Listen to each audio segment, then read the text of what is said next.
All right.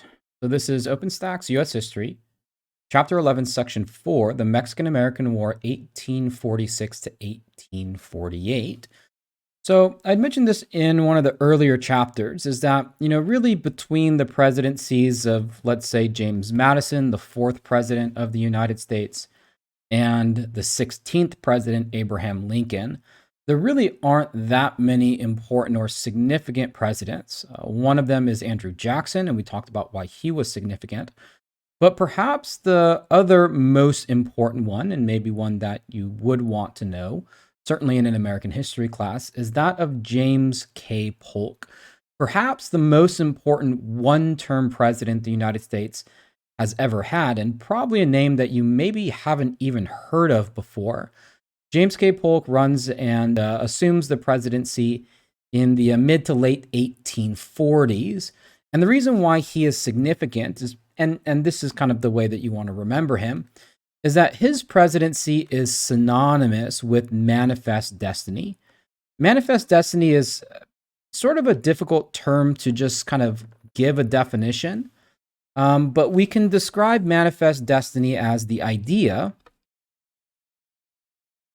that the U.S. Should, and by should we mean sort of destined, is destined, should stretch from the Atlantic Ocean, which it does,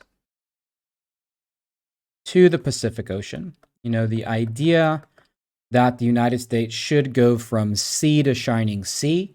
At this particular moment in U.S. history, that was not the case. And really what James K. Polk did was, really promise to expand westward. And we'll say westward. The issue, and this was, well, one of the issues I would say, is that territory is pretty much divided between Great Britain on the one hand, which owns territory in Canada, and Mexico on the other. So this isn't, number one, it's not territory that isn't uninhabited. There's people that are living there, including Native Americans, but it's also territory that belongs to other sovereign nations. Also consider that his run for presidency is going on at a time when Texas is still a Lone Star state, independent by itself. So Polk runs on a very aggressive campaign of manifest destiny. Elect me, and I will gobble up territory for the United States. He wins the presidency in, I think, 1844 is the year that he's elected. And, he holds up to his promise by aggressively expanding U.S. territory. First, this is the Oregon Territory. You can actually see an image here trying to depict the various claims in Oregon. This bottom line here is the sort of most extreme British claim. Up here is the most extreme U.S. claim. Eventually, the United States signed a treaty between Great Britain, who was in control of that territory, or at least contested that territory, and the United States that set the border here at the 49th parallel. Everything above this line would belong to Great Britain, and of course, we know we're talking about British Canada at this point. Everything below here would belong to the United States. So the promise to add Oregon was upheld. We'll just go ahead and say about this. We'll say this was annexed by the U.S. via treaty. So that took essentially, the problem of Oregon and Great Britain off the map. Second was territory in the South, the Southwest, and Mexico. That would be a little bit more contentious. First, Polk made an effort to purchase California from the Mexican government. So we might say U.S. attempted to purchase from Mexico. And that was refused by the Mexican government. In fact, the U.S. relation with the Mexican relation with the United States was already pretty sour from all of the events relating to Texas. It was, in fact, James K. Polk's sort of campaign of manifest destiny that ultimately did lead to the annexation of Texas. So in 1845, Texas joined the U.S. and against the reservations of many Northerners as the largest slave state in the Union. Right, and again, this also very much worsened the relationship between the United States and Mexico, whose relationship was already pretty damaged at this point. There were groups of people in California called the Californios. These are people who wanted to break away, people who want to break away from Mexico. So much like the incident that occurred in Texas, Polk was interested in assisting the Californios because that would ultimately undermine Mexican sovereignty. By this point, there was a complete diplomatic breakdown between the United States and Mexico. We'll say between U.S. and Mexico. And this ultimately led to a war between both sides. The war with Mexico from 1846 to 1848, sometimes also called the Mexican-American War. Right, Mexican-American War, brief conflict. And, amongst other things, it had its roots primarily in this disputed land or disputed territory. If we take a quick look over here at this image, both the United States and Mexico disagreed on precisely where Texas started and where it ended. Essentially, the United States had claimed that all of this was included in Texas. Mexico really only recognized this as being part of Texas, and so everything in this disputed territory, essentially from the perspective of the United States, belongs to the U.S. From the perspective of Mexico, belongs to Mexico. And it's in this disputed territory that essentially the war erupts over. So President Polk sent troops into the disputed territory to secure American land claims. That led to gunshots or in exchange, a battle between Mexican and American troops in which 16 American troops were killed. The claim was made by Polk and others that American blood was spilled upon American soil. In other words, this was a battle or an act of violence that occurred in U.S. territory. That was a claim that would have been disputed by Mexico. Again, both disagreeing on exactly where Texas begins and where it ends. So this was, in many senses, American blood was shed upon American soil. This became the justification for war, right? Justification for war with Mexico. Now, there were some that were skeptical of this claim, primarily Northerners who understood that a war with Mexico would lead, right? Mexican-American War would lead to more land being acquired, and more land being acquired would lead to more slaves in that territory. So some Northerners, like a relatively unknown or a complete unknown member of the House of Representatives from the state of Illinois, Abraham Lincoln, challenged the president on the origins and legitimacy of the conflict. Abraham Lincoln called upon or made a series of spot resolutions. The spot resolutions demanded what we'll say about the spot resolutions, demanded Polk say the exact spot.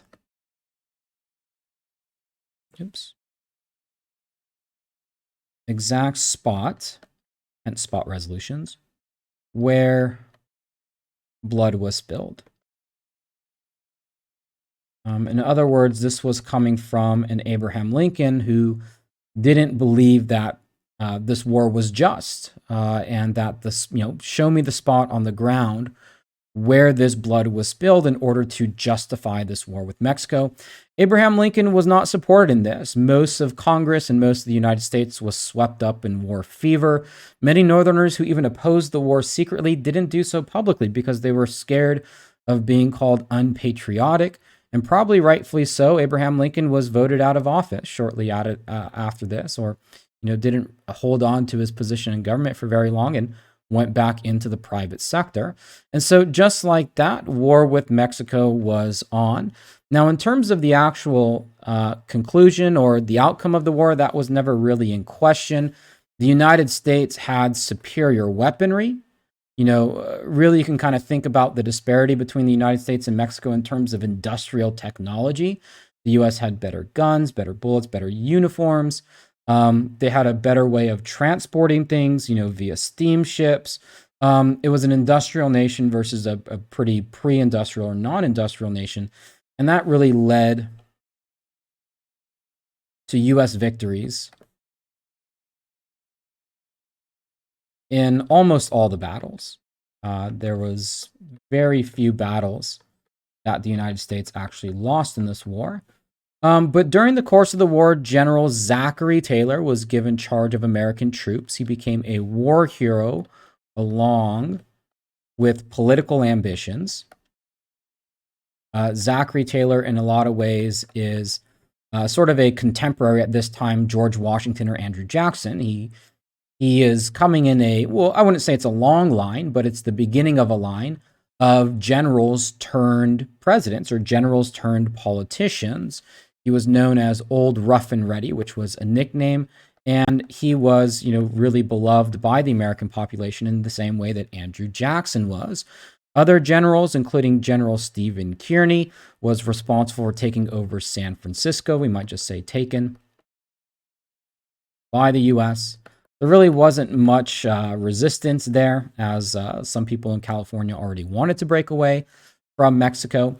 But President Polk, fearing that General Zachary Taylor was becoming too much of a popular figure, actually gave command to Winfield Scott to launch the invasion. So launched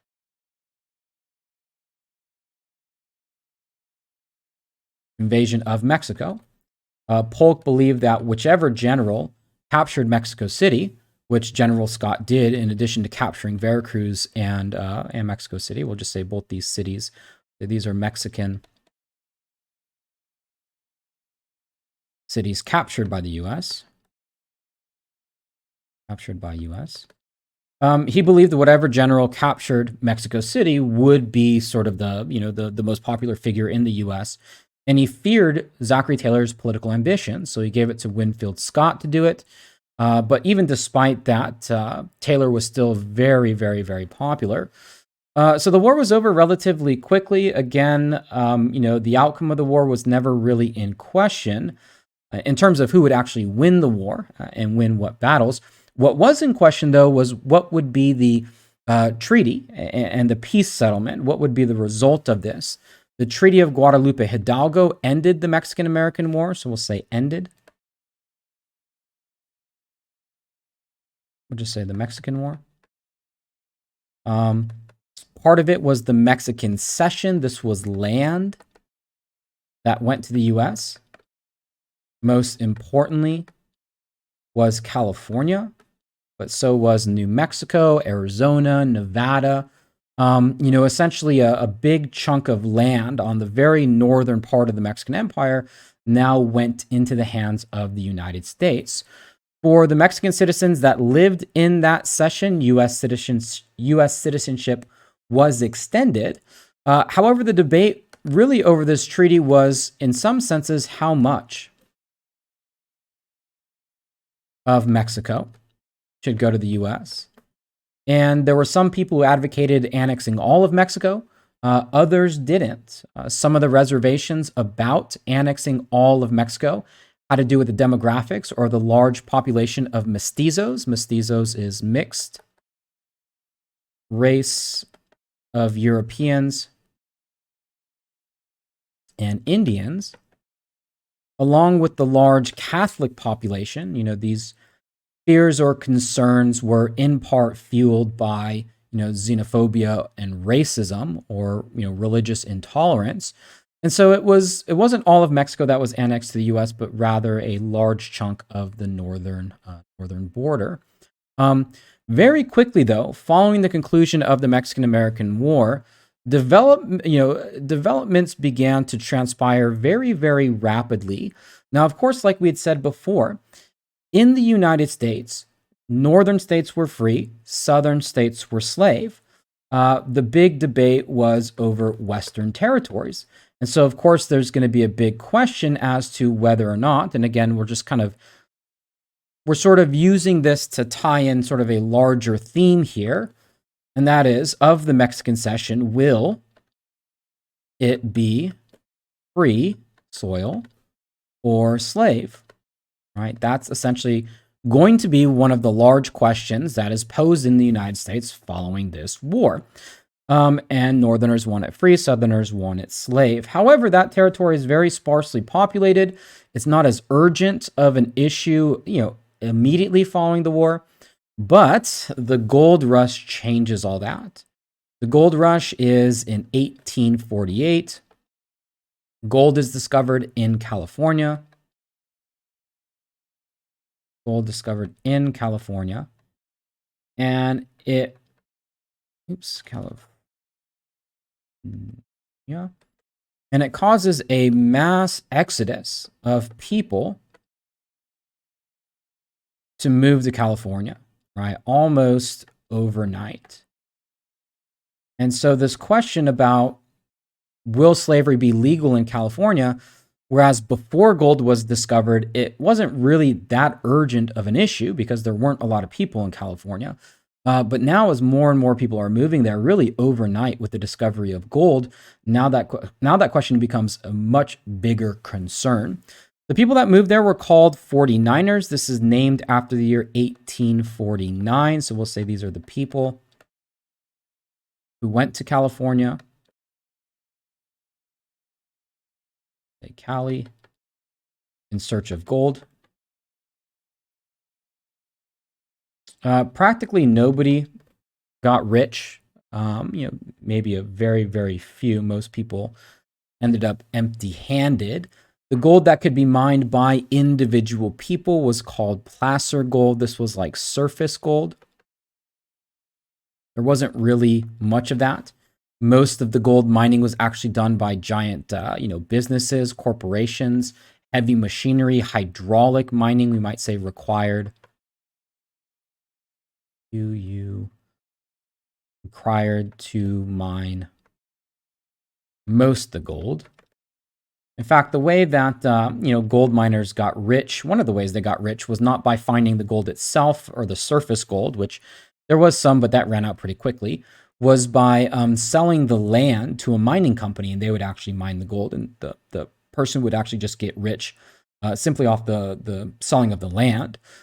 This huge influx of people into California, not just coming from the West Coast, the East Coast, but there were a lot of people that came from South America. There were people that came from Europe. It was a global gold rush in a certain sense. Had a really, really bad impact on the indigenous or Native American population there. Led to a sharp decline in the numbers of Native Americans or Indians in California, and countless examples of abuse of the Native American population. Another big surge of migrants into that area was Chinese migrants, who also made their way to California in search of gold. They were seen as competitors with Anglo miners. We might say seen as competitors to Anglo. And again, Anglo just means English-speaking Protestant miners. And so California, and well, in this case, just California, sought to discourage this by placing taxes on foreign miners, specifically the Chinese. So this put the Chinese at a severe disadvantage compared to other groups that were there. There was also abuse and persecution of Chinese populations. You can see in this image here a political, I don't know if you'd call it a political cartoon, but at least an image of some of the abuse that occurred. The cities that benefited from the gold rush and the huge influx of population were called boom towns. Boom towns are cities which really, boomed. We'll just say overnight. For example, San Francisco became a very important city in California as a result of this. This was a sort of, we might say, like a gateway, it's a port city, to the west. All right, gateway to the west. There are other cities too, but California probably the most, San Francisco probably the most important one. And for us, the huge impact here, there's an interesting history around the gold rush and the impact that it had in California. But really for us, the importance of the gold rush was the fact that California was now ready for statehood, right? That there were enough people in California that California was coming into the Union pretty much ready or not. And the big question before Congress is, will California be a free state or will California be a slave state?